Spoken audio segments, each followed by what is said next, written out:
Right, vazukuru ka handisi kunyatsofara sezvamuri kungoona kuti handina mufaro vazukuru. Kana kune chinhu chinondibata ka inyaya yevanhu vane simba. Now kana tichitaura vanhu vane simba ka would be meaning vanhu vane mari, because money is power. Manzwa vazukuru, vanhu vane mari vane simba. Kuti vanhu ivava vaende mberi, they need vanhu vasina mari, they need vanhu vasina simba, the weak people.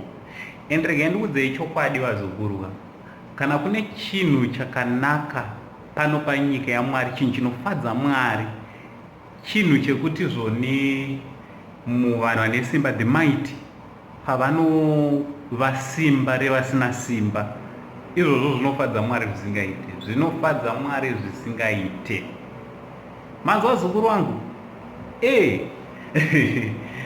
Handisi kuda kutora nguva yakareba, so kana wanga usati wasubscribe to this channel ka ameno chingosubscribewo to this channel.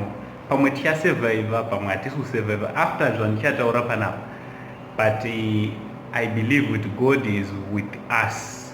Right, kana wanga usati wasubscribe, please subscribe. Also don't forget to put your notification bell kuti whenever pando upload a video you will be notified.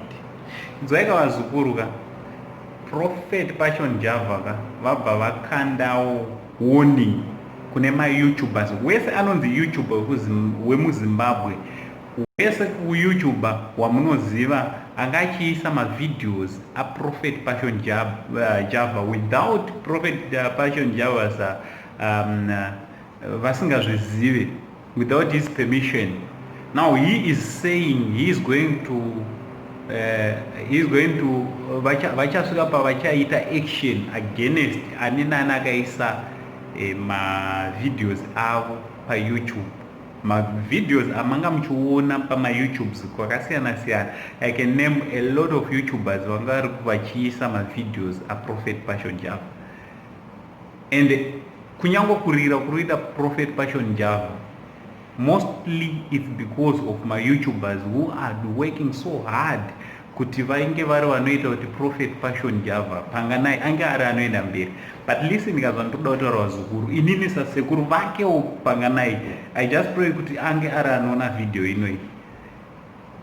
Prophet Passion ka, you need other people, you cannot do all this by yourself. Pauri nhasi ka kuti urire matwabamo ka inge iri slogan kunyango kukachechi, it's because of my YouTubers. They are working so hard to make your name go kumberi.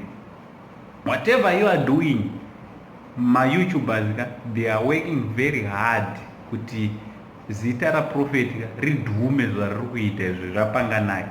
And I'm telling you, if my YouTubers, if they keep quiet talking about this guy Prophet Passion, if my YouTubers, if they decide, because my YouTubers we communicate, tinotaura epopaya, tinotaura, we can even communicate with guys, let's stop talking about Passion, and you see kuti zita rake rinozodhuma here zvakanyanya.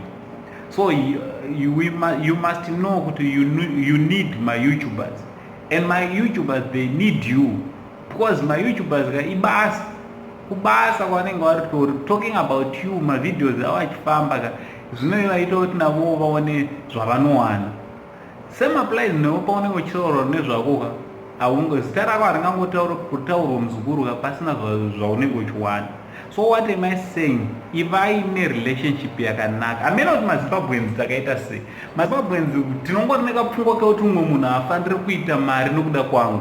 Kana inini ndikataura zita rako, kana imi mukataura zita rangu mukatangoita mari, ameno zvinongondibata sokuti vanhu vari kutoita mari nezita rangu. Zvakaipei.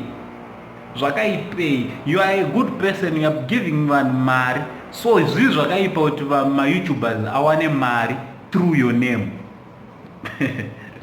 Tangoti tingoonezana muzukuru, hapana chinhu chakaipa ipo paya.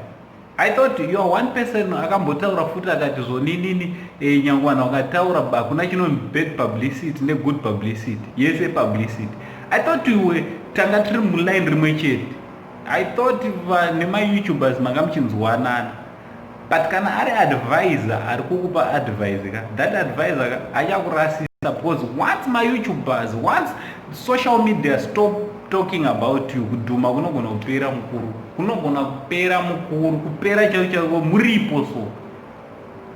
So ndangotiwo ndingopabata ipapo muzukuru wangu anditi vazukuru ndonyaya iripo, ngoona mama-YouTubers asingachabatike ka vanenge vastrikiwa, pane inonzi strike yavari kurongerwa naProfet.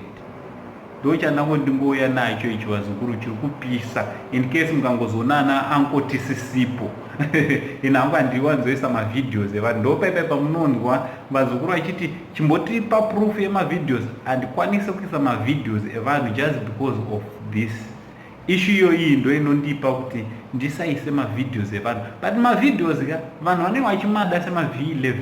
Ndikangoya ndikataura nyaya ndikasaisa mavidheos, sometimes zvoita fanike ndirongorotomoka, but kana video riripo ka ndo maV11 nekuti zveshuwa Prophet ataura zvakati, zveshuwa Ningi ataura zvakati.